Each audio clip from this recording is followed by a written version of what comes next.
ఇదా ఏసీ వేసుకుని అన్నం తెచ్చుకుని ట్యాప్ పెట్టుకుని మంచం మీద ఎవరైనా అన్నం తినొచ్చా?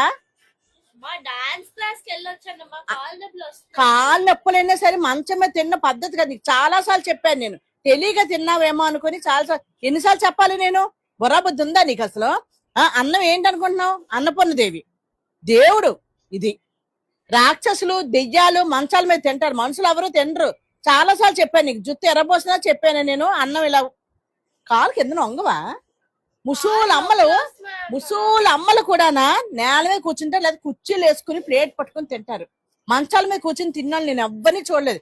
ఇరనే మహా పాపం. చెప్పాక కూడా చేస్తే అది ఎంత పాపమో చెప్తున్నాను నేను. నీకు పుణ్యం రాదు, నీకు పాపాలు వస్తాయి. నీకు పూజలు చెయ్యకపోయినా ఇలాంటివన్నీ వినాలి, పెద్దలు చెప్పినవి. హ్యాపీ అంటే నీ మంచి కోసం చెప్తున్నాను.